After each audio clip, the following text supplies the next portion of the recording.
Hello and welcome to the Ohio State University's 151st occurrence of Arbor Day.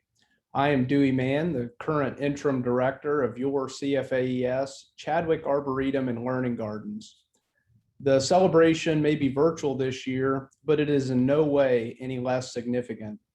I would challenge that this year's event might be even more meaningful due to the circumstances impacting our staff, our friends and volunteers, and the awardees that we are recognizing here today.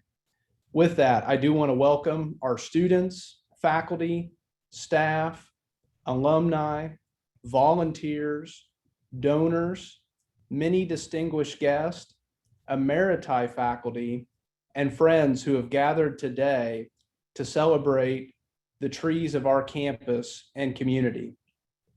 This celebration will feature the dedication of newly planted trees. It is a recognition both to recommit to the Tree Campus USA certification and to show appreciation for several prestigious awards.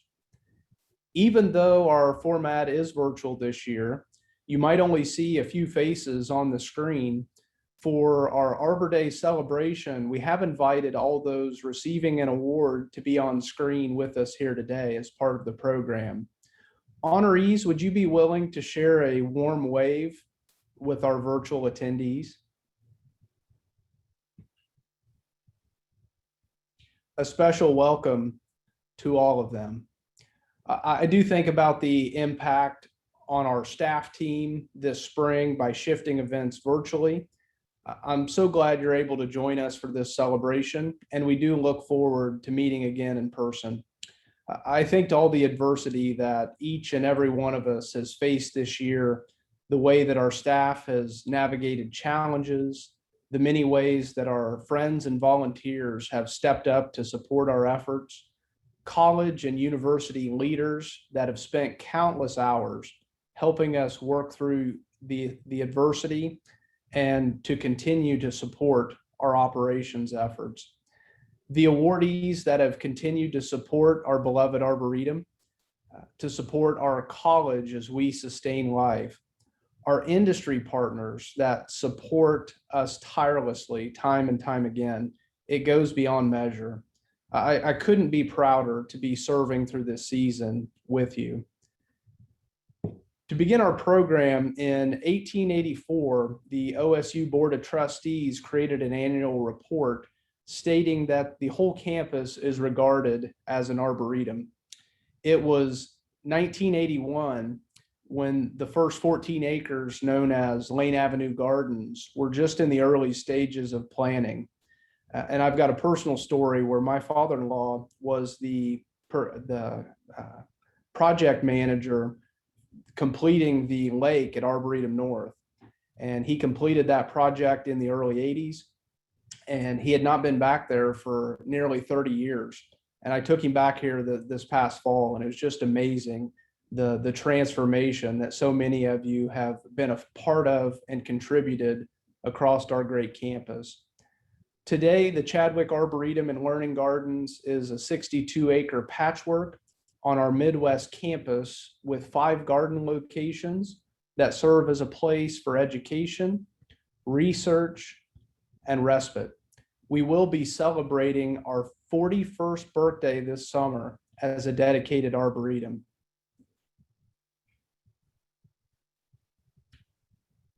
A lot has been accomplished, and we're excited as we build on our history as we set course for the next chapter of our Arboretum. Over the last few years, we've been rethinking our approach to plant selection and maintenance practices at the Arboretum to be more sustainable. We're developing plans to transition by incorporating more native and pollinator plants, limiting use of pesticides, and decreasing fossil fuel consumption as we align the Arboretum with sustainability goals of our colleges to address the grand challenges facing society and align with the university campus. Okay.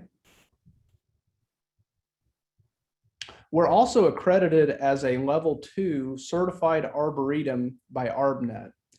ArbNet is a collaborative international community of arboreta and tree-focused professionals. extensive labeling that takes countless hours. Many I know have been a part of that effort within the Arboretum and across campus. It's a collection of policy and enhanced public and educational programs that help keep us certified. As you can imagine, we're always striving to reach the next level.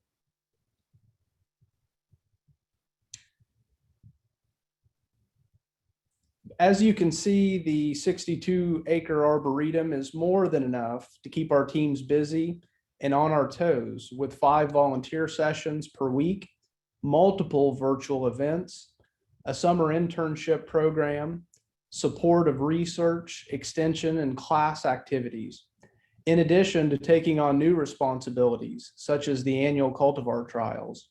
Our staff team, our volunteer network, our industry supporters have helped us to maintain continuity of operations during these uncertain times. We're very grateful for all of the support and collaboration from our colleagues, many of whom are joining us for this celebration today.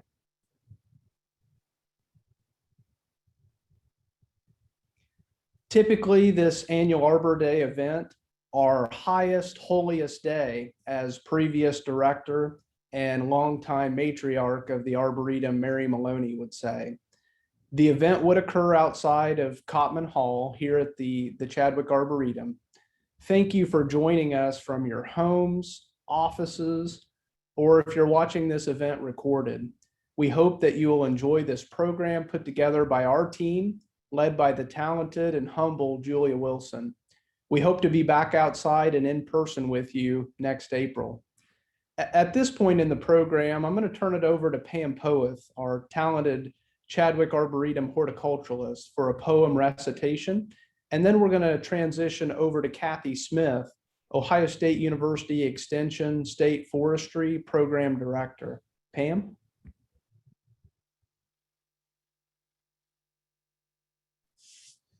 Thanks, Dewey.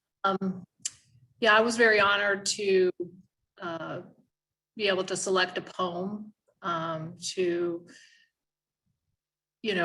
highlight the trees and highlight Chadwick potentially as well. We hope to be a place of respite for people, especially during this stressful time of COVID. And we have many sites like the one behind me in my photo, the photo here, which is our Arbor North location that gives people opportunity to wander through and appreciate, the trees and the plantings.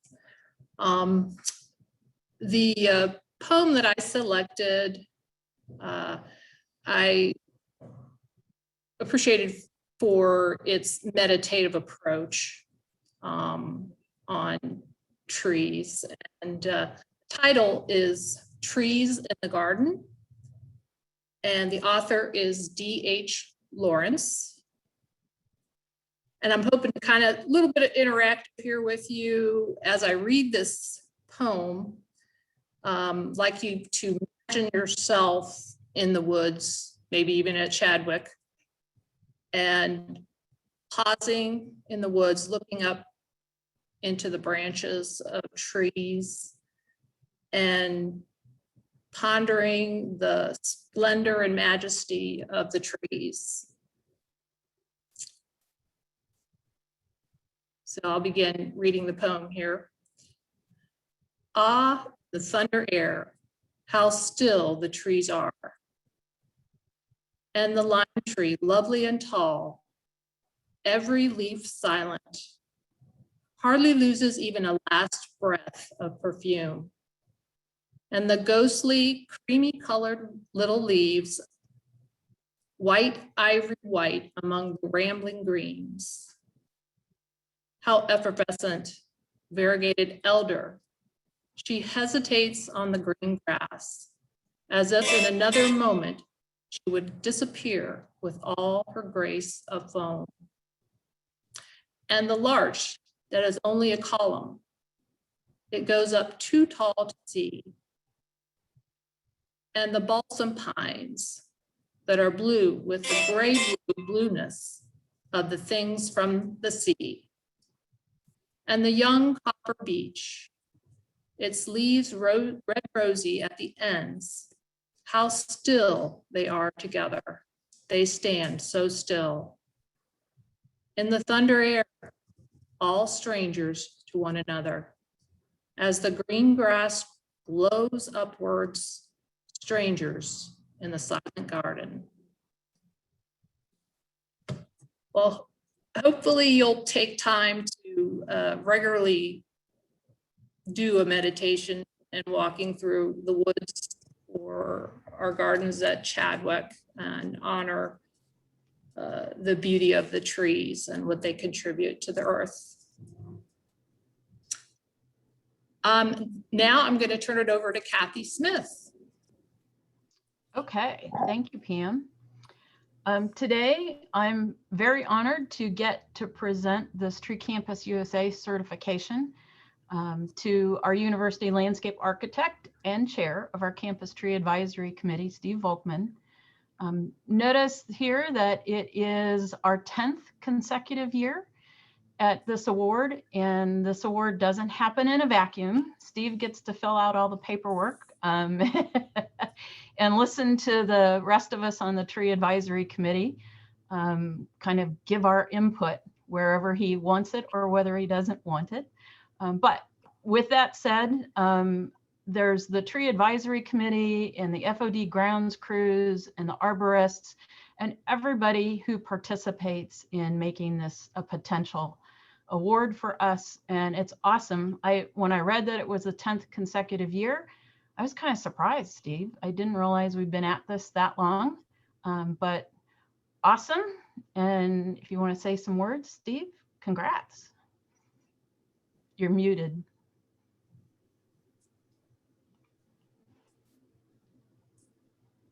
Unmute yourself. There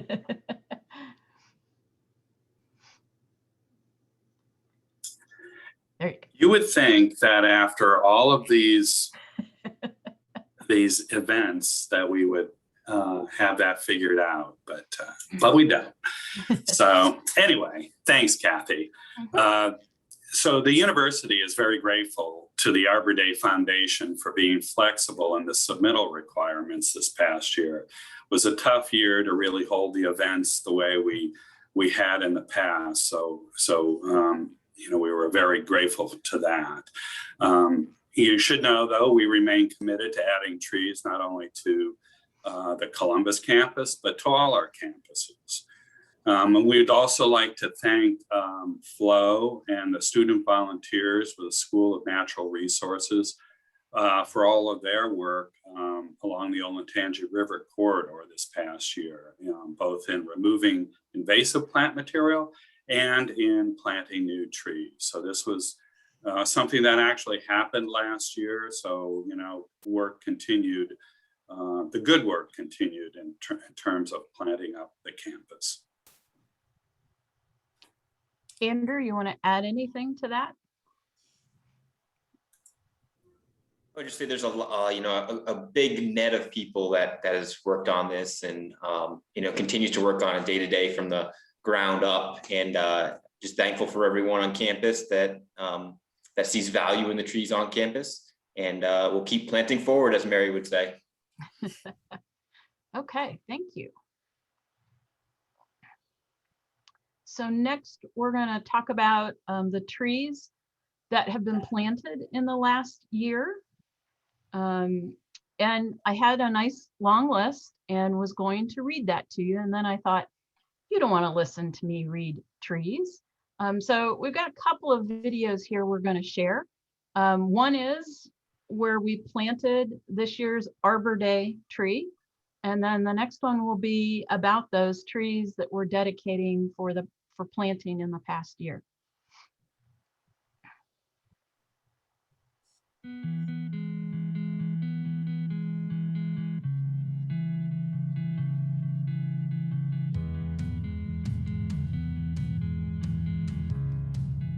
When we plant trees, we plant the seeds of peace and the seeds of hope. Wangari Maathai. After the past year, any extra seeds of peace and hope that we can sow are worthwhile. So, for Arbor Day 2021, 3 Chadwick Arboretum horticulturists, Pam Poeth, Anna Williamson, and Zoe Aids Schofield, met up to plant a tree with Kathy Smith, OSU Extension Forestry Program Director. On this cool and quiet morning, 3 great blue herons fished close by while they chose the perfect home for OSU's newest tree, a Quercus muhlenbergii, a Chinkapin oak. Kathy chose the Chinkapin not only because it is beautiful, but because oaks are critical keystone species within our forest ecosystems. These trees can attain a height from 50 to 80 feet and a diameter of 2 to 3 feet. Chinkapin oak is often found on limestone uplands in the eastern and central United States. The acorns are small and sweet and a great source of food for a variety of wildlife, from squirrels and voles to birds. Fall color can be a brilliant red. The National Audubon Society lists Chinkapin oak as being under serious threat from climate change. The models project that this species could lose almost 60% of its suitable habitat by 2050. The Latin species name honors Henry Ernst Muhlenberg, a Pennsylvania botanist. This tree was planted in honor of the Lorax, Collaborators, and Aeschylus Lifetime Achievement Award recipients given today. From Chadwick Arboretum and the OSU campus community, thank you so much for speaking for the trees.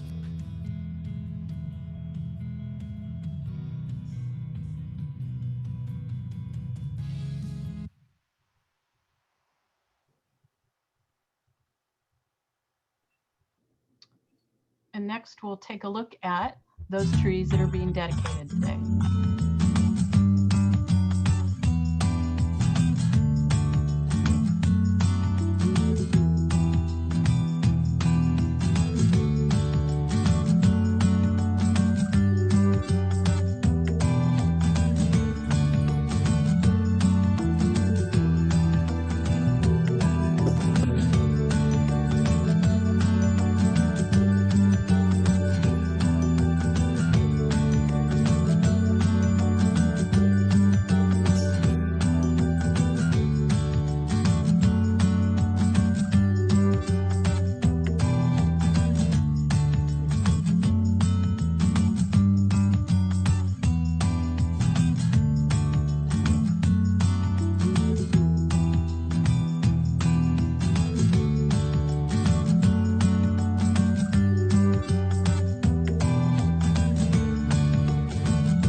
Okay. And up next is Pam Bennett to present today's Arbor Day Awards. Hi there, everybody. I am so excited to be here today. I'm Pam Bennett, Interim Program Director for Chadwick Arboretum. And when Graham asked me if I'd be interested in serving as interim in this position, I was just very honored to be able to support Chadwick Arboretum, which is where I cut my teeth in terms of horticulture and all the things that I learned and all the trees that Dr. Steve Still made me learn in all those labs that we had on campus. But boy, am I glad he made me do that, because it's just been a fabulous career for me. We are going to be presenting these awards today. And before we selected these recipients, our staff was involved in helping us kind of talk about all the different people who have potentially given so much. And as Dewey mentioned, we've got so many supporters in the industry, on campus. We're just so blessed to have all these supporters that it was really a challenge for us to narrow it down. Now, we have had several discussions, and since last year's event was canceled, we are adding a few additional winners this year. So let's get started. Now, all of you should have received a program yesterday from Julia. In that program, it has details and specifics about each individual person. So I'm not going to read all the details about all of our award winners. And if you are receiving your award, if you wouldn't mind turning your video on so Julia can pin you to the screen while your name is announced, we'd like to be able to at least highlight all of our award winners as well. So let's get started. Our first group of awards is the Lorax Awards. And all of you, I'm assuming, at some point in time have read this wonderful Dr. Seuss book. It goes to the people who speak for the trees, their dedication to and maintenance of our trees, and their understanding of the value of trees to our communities earns them this special honor. Each person will receive a copy of the book, The Lorax. And as it reads on this page, unless someone like you cares a whole awful lot, nothing is going to get better. It's not. So thank you all to the upcoming award winners, and I will announce our first winner, Chris Alum. Chris is the president of Alum Tree and Arbor, or Alum and Arbor Tree Company. Chris, thank you so much for all that you have done for Chadwick Arboretum. Our next Lorax Award winner is Graham Cochran. Graham is the Associate Dean of CFAES Operations, and Graham has been extremely instrumental in helping to pull people together upon Mary's retirement, asking Dewey and I to provide some leadership, and he's been extremely helpful in moving the Arboretum into the college. And we look forward to working with Graham in the future for the direction of our Arboretum. So Graham, congratulations. Our next Lorax Award winner is Kathy Ferrari. Kathy is a Chadwick volunteer as well as a Master Gardener volunteer. So she's putting in a lot of time at Chadwick Arboretum in both Master Gardener capacity and Chadwick volunteer. Congratulations, Kathy. We appreciate all you do. Our next Lorax Award winner is Rosalie Hendon. Rosalie is a project manager of the Columbus Urban Forestry Master Plan and environmental planner for the Columbus Parks and Recreation Department. Rosalie, congratulations and thanks for all you do in speaking for the trees. Next, we have Nancy Lenz. Nancy is one of the Native Plant Month co-founders, and April, as you may know or should know, is Native Plant Month. Nancy, thank you for all you do for the environment and for trees, and congratulations. Next, we have former First Lady Hope Taft. Hope is the co-founder of the Native Plant Month along with Nancy, and Hope is responsible for the development of the Heritage Garden at the governor's residence. In addition, Hope still continues to volunteer at the residence and provide direction to many of our volunteers who are helping at that residence. Hope, thank you for all you do. Next, we have Drew Todd. Drew is the Urban Forestry Coordinator for the Ohio Department of Natural Resources. And when Drew came on this morning, he already had an 8:15 presentation in Grandview for Arbor Day. Drew, thank you for all you do for trees and your urban forestry expertise. Next is a bit of a surprise. So Julia, if you would pin yourself. Dewey and I have been discussing this. Our staff, as he mentioned earlier, our staff has just been incredible. Rising to the pandemic problems that we've had, trying to keep the Arboretum looking as best as it can, keeping people out there in the Arboretum to enjoy what we've done, and just all the background things that our staff has done. And we decided to select all of the staff this year to win one of these Lorax Awards. So Julia, you didn't know this, but we'll get you a book. We'll get you taken care of. But Julia was responsible for today's program. She's our volunteer and program manager for Chadwick Arboretum and Learning Garden. I truly enjoy working with her, and Dewey said she is humble. She is indeed humble, but she put all this together and did all the invitations. So Julia, thank you. And you'll need to order one more book, okay?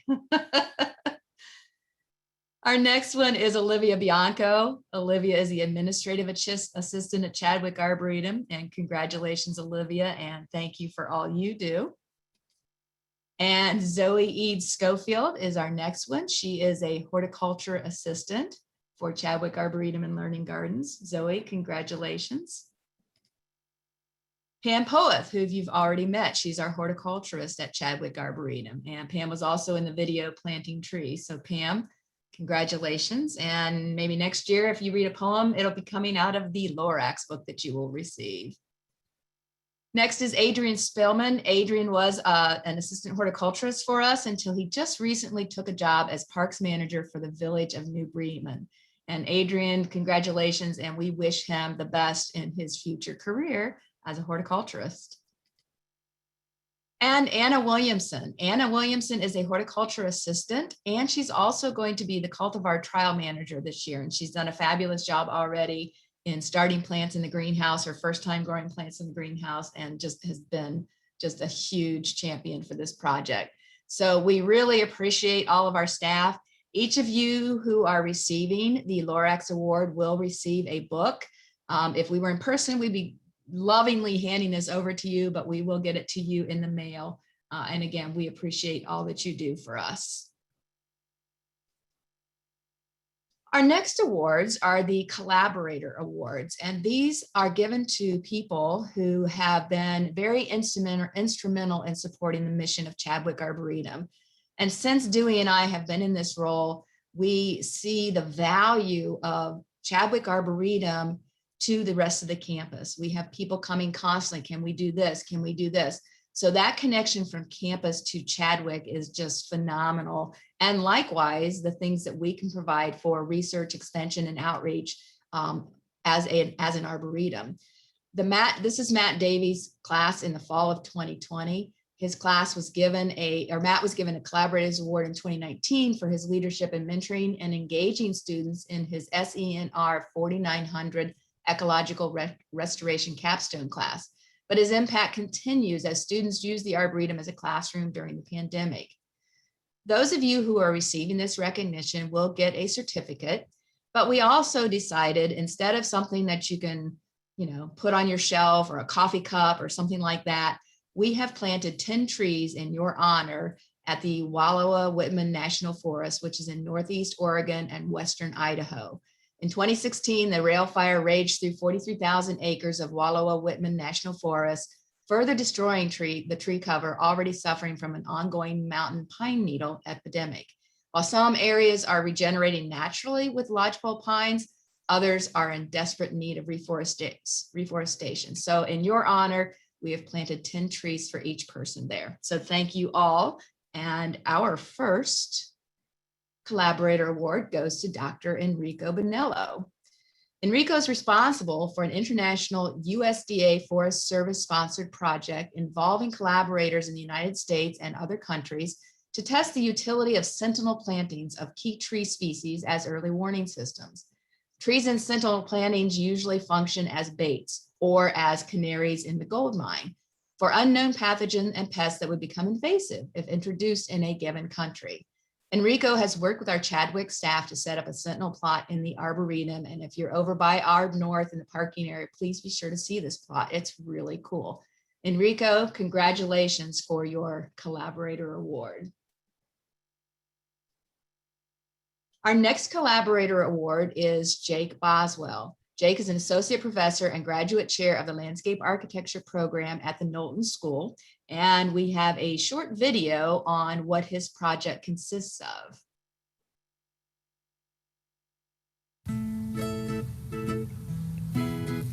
My name is Jake Boswell. I'm an associate professor of landscape architecture at Ohio State's Knowlton School. For the past year, I've been using the Chadwick Arboretum Research Lake to study the performance of a new type of floating artificial wetland made from buoyant concrete. My floating islands are like big colanders. We plant them using a lightweight soil mix, and the plants are supposed to grow through the holes and into the water below. We hope that these will eventually be able to pull excess nutrients, like nitrogen and phosphorus, out of small ponds and reservoirs in order to help reduce the occurrence of harmful algal blooms. We're in the final stage of securing a U.S. patent for this technology, and Chadwick has been incredibly important in making that happen. The lake gives us a real-world space where we can test early prototypes. In our case, some versions that did well in our modeling and lab tests didn't do so well in the real-world conditions of the lake. These failures help each successive version get a little better. At a research institution like Ohio State, it's so important to have field-based lab spaces where we can make long-term observations and learn from our mistakes. Chadwick also provides a great interface for allowing the public to come in and see what we're doing at the university, even when it isn't all that pretty. Thanks for everything you do, Chadwick.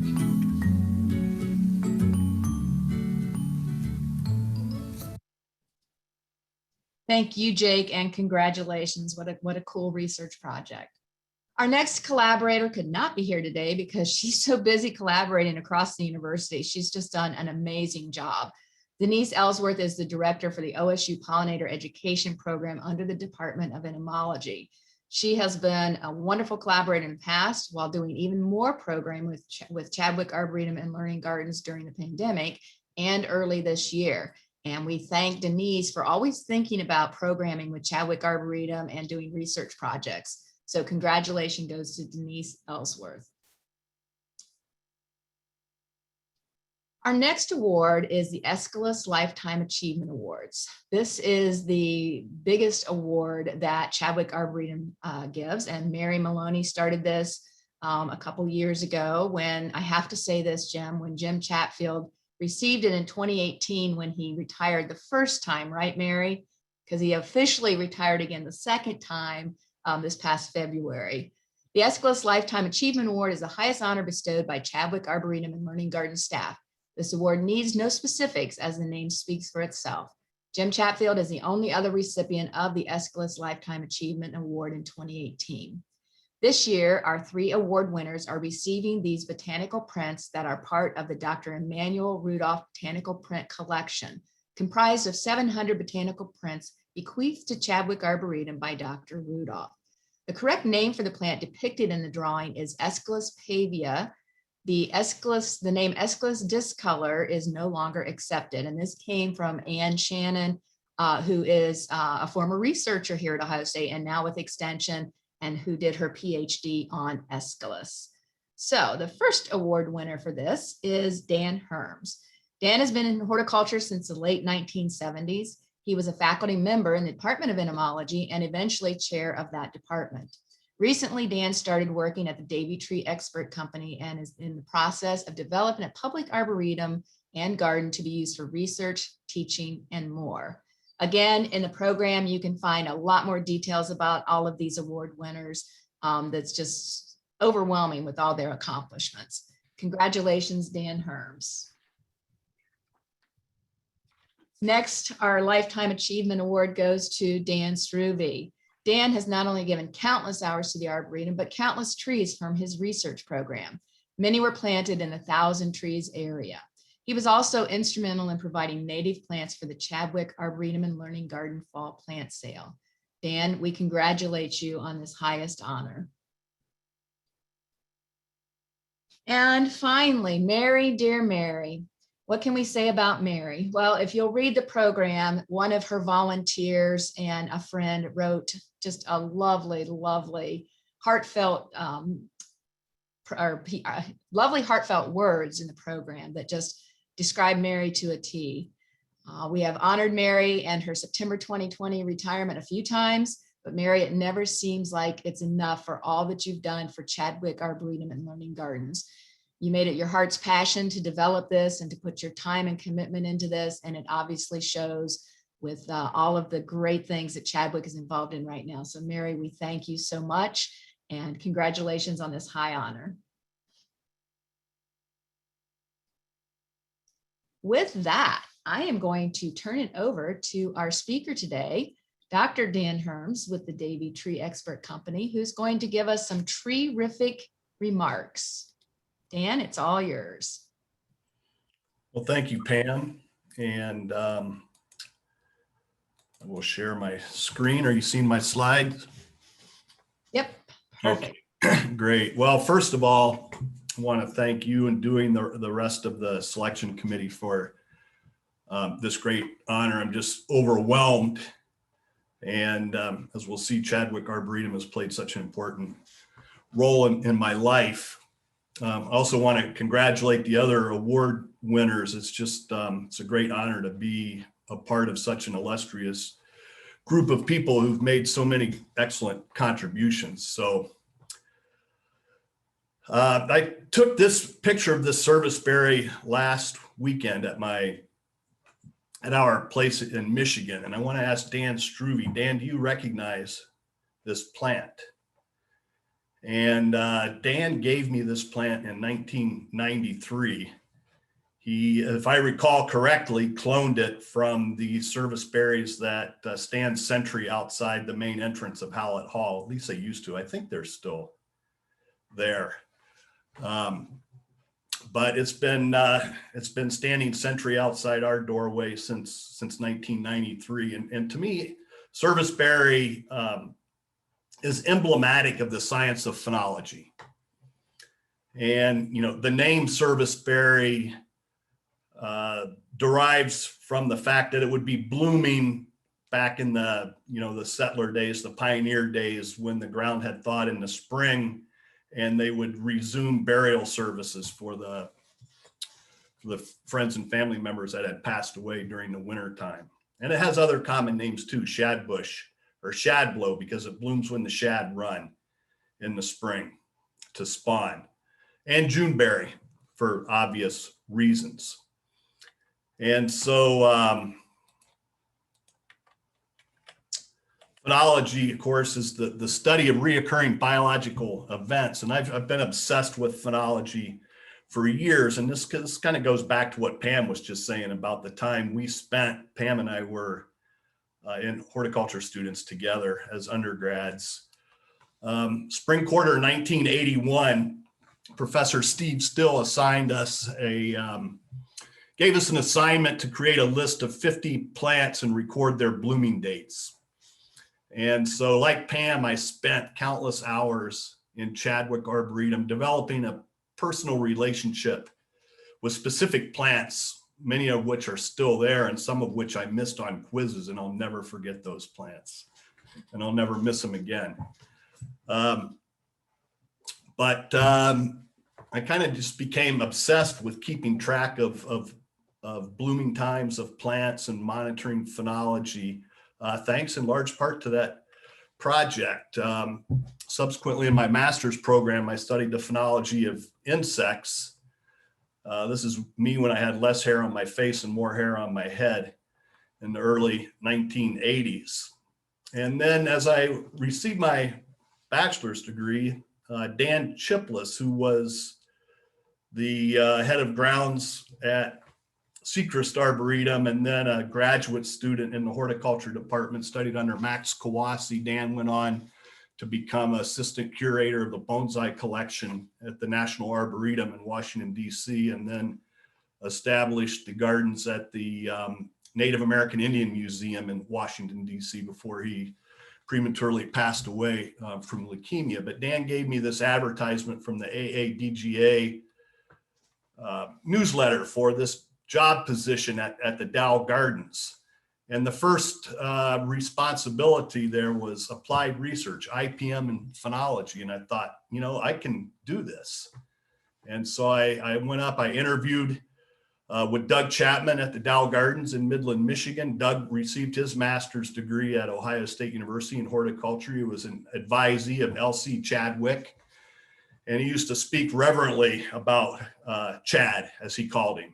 Told stories about Chad all the time, but Doug was truly a visionary, and it was a wonderful place to learn. And Doug supported my PhD research at Michigan State University on host plant resistance. But that's where I formally started researching phenology as directed by Doug, testing this hypothesis that plant development can track degree days and predict pest development. And so I conducted this research 5 years at Dow Gardens, 7 years at Sechrist Arboretum, studying the phenology of more than 50 key pests and more than 70 taxa of woody plants, emergence and flowering, and constructed this biological calendar, which can be used to track degree days, predict pest emergence, schedule pest management appointments, and ease the logistics of managing pests for the great diversity of ornamental plants that we have in our landscapes, nurseries, and arboreta. One of the things that I determined was that when black cherry was blooming, this was the ideal time for the aerial BT applications to manage gypsy moth. And This research, this biological calendar, then working with Dave Lonis and John Cardina and Denise Ellsworth, we kind of got this, developed this phenology website where you can track degree days in real time and predict phenology in real time.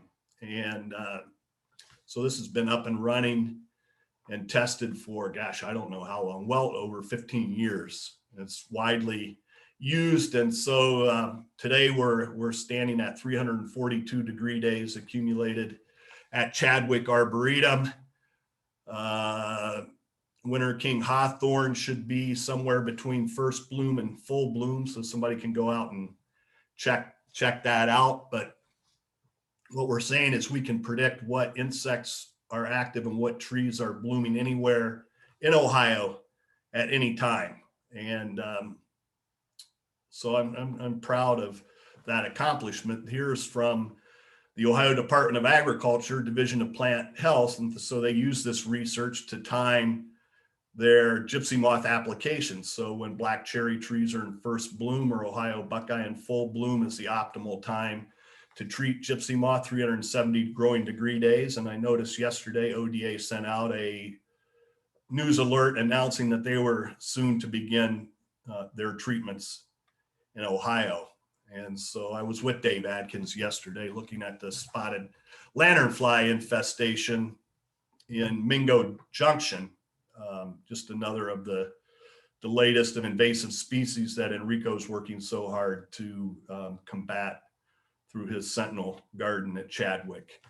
Denise Ellsworth's been my partner in crime for more than 20 years when it comes to researching and teaching about phenology. She was the galvanizing force and the organizing behind the OSU Phenology Garden Network, which I can't remember what year this was initiated, but also well over 15 years ago, this network of identical gardens throughout Ohio that has been used. Ashley Kolhanek conducted her master's thesis on this project, analyzing this, quantified the phenological wave, how fast the wave of a particular plant spreads across Ohio, and also to help fine tune pest management and other phenological observations. Denise, across the state, which varies dramatically from the Ohio River to Lake Erie, Denise has expanded this into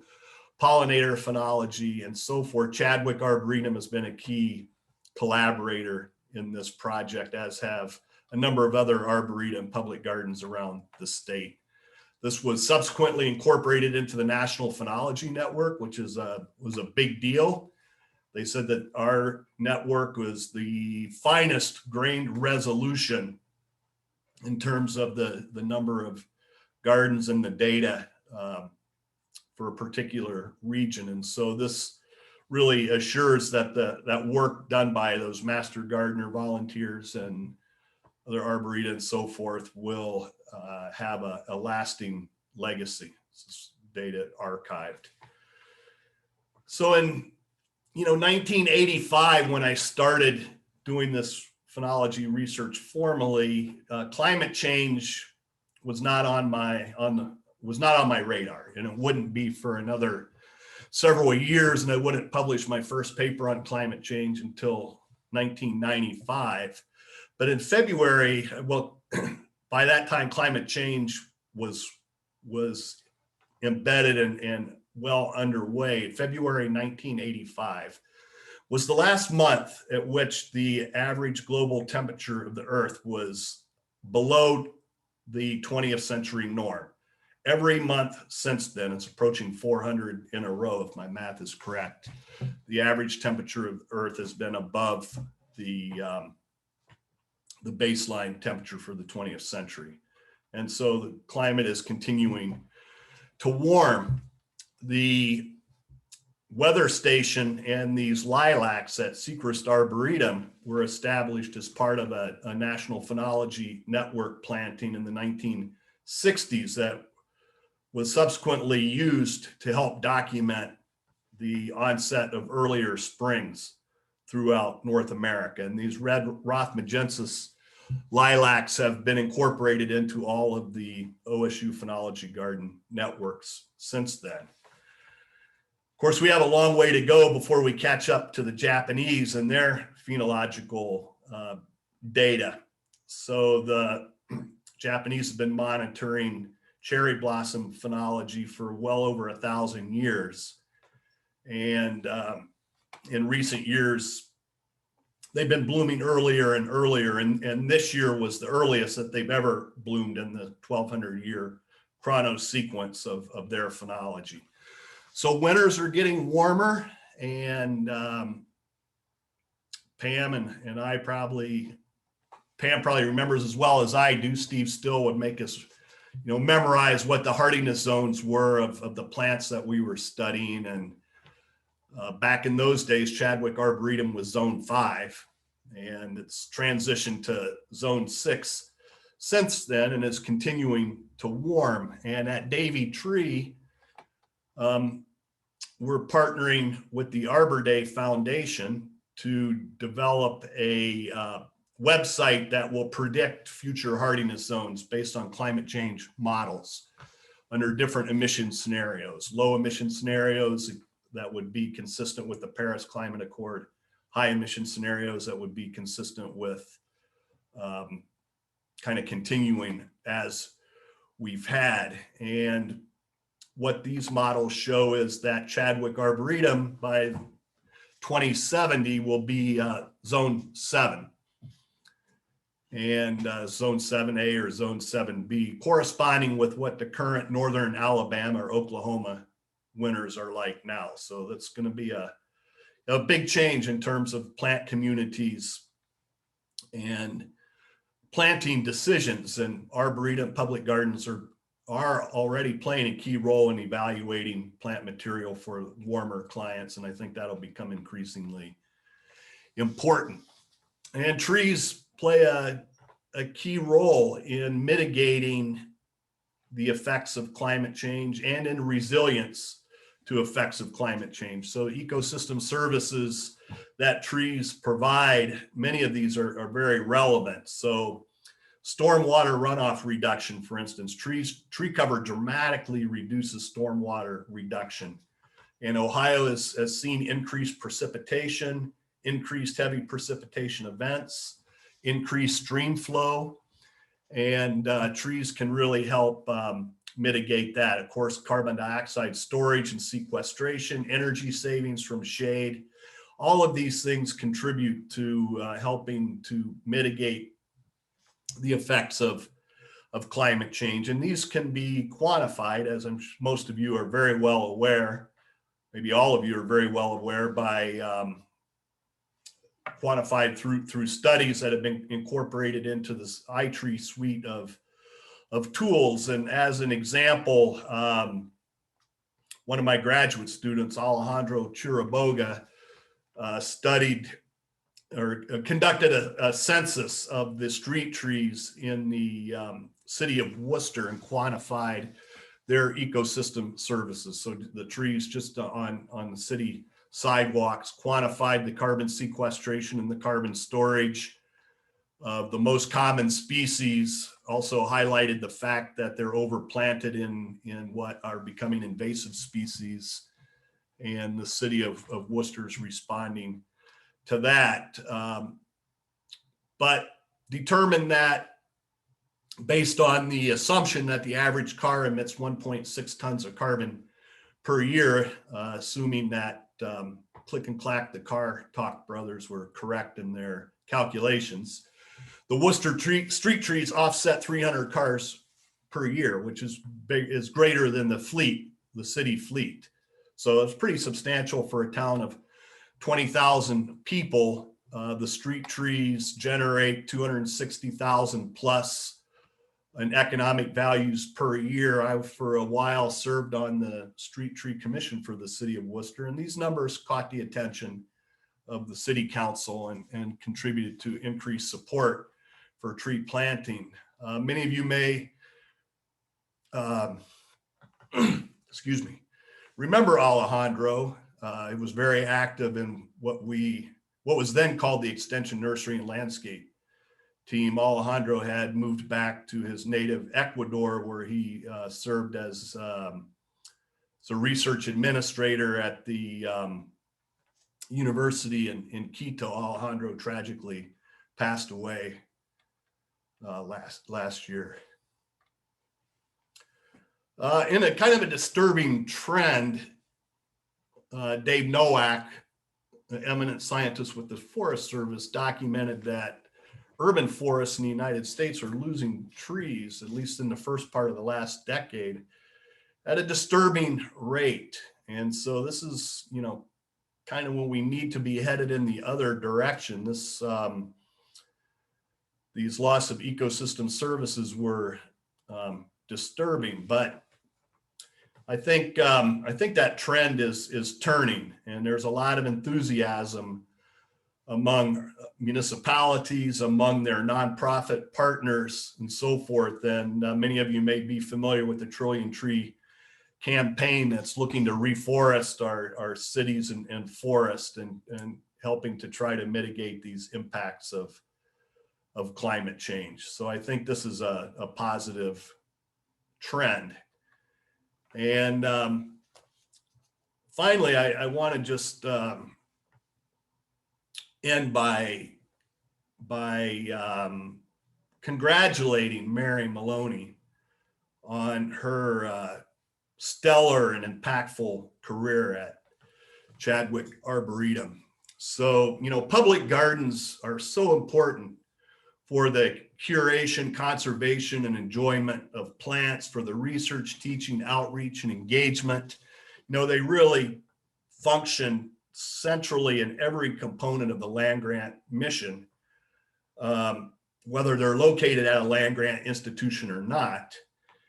And as the past year has shown, they provide a place where, you know, people can exhale safely and kind of reclaim a sense of normalcy. Plants are just remarkable colleagues, really. And so I think there's a special place in the horticulture cosmos for people that build, nurture, and advocate for public gardens. So they create a lasting legacy that will benefit the generations to come, a permanent legacy. So Mary, thank you and congratulations.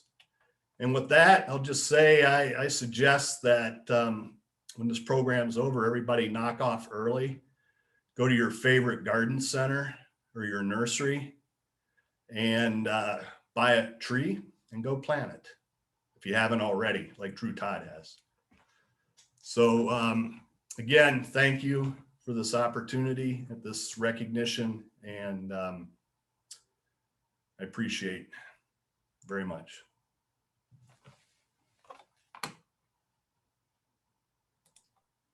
Thank you, Dan. And let's everybody give Dan a big round again for honoring Mary. Of course, we appreciate that, but for also all the work that you're doing, and also for all of our award recipients today, because you're all here because you have truly impacted Chadwick Arboretum and our communities with your service to the trees and by speaking for the trees. So thank you, everybody, for attending today. I can't wait until Arbor Day next year. I may not be in this position, but I will certainly be there on campus somewhere in the Arboretum, hugging everybody, hugging the trees, and celebrating such an incredible, incredible day.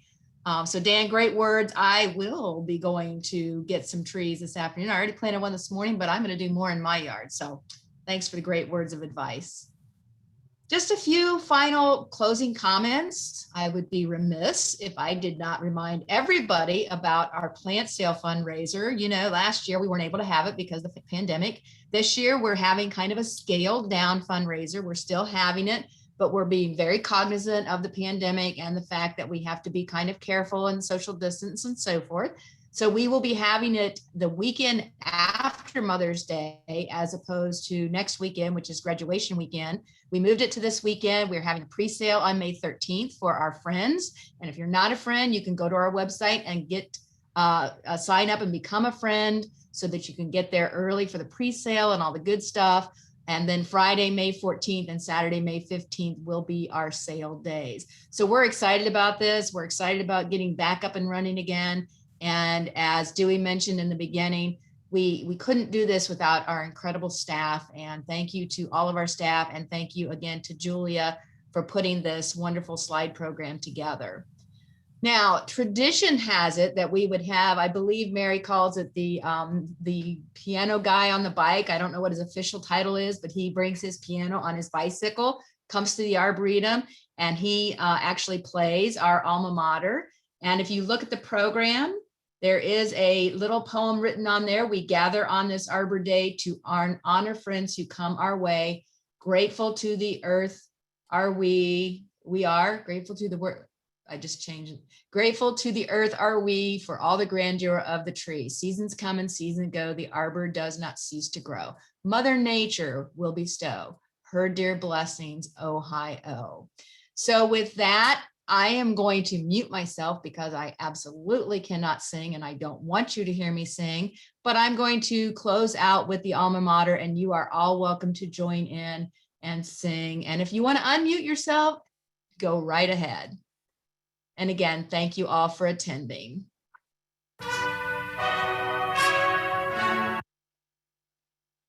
Okay, maybe. Why did it stop?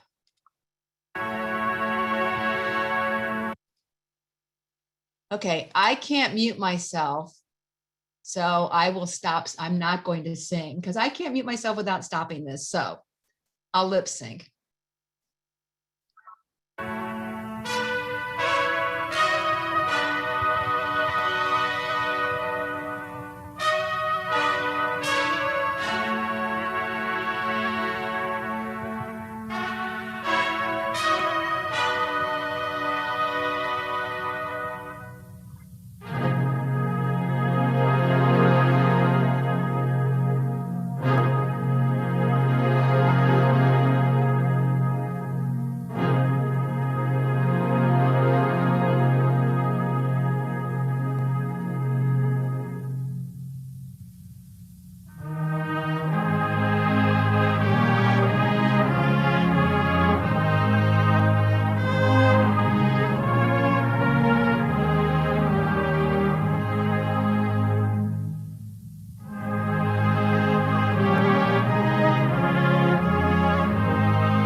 Again, we want to thank you all for joining us today and congratulations to all of our award winners. And while it may be a year away from today, I can't wait to see everybody again next year and celebrate one more time.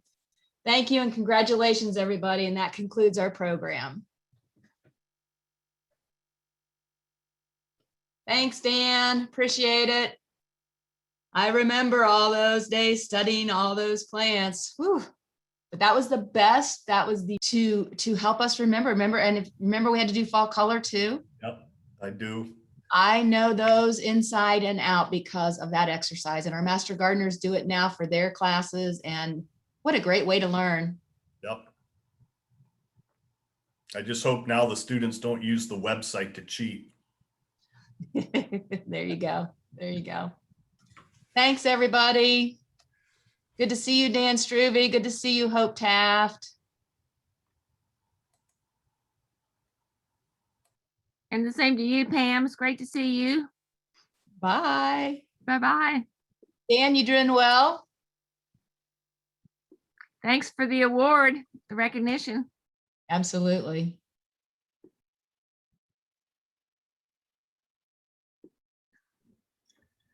Dan, how are you doing? Jeez.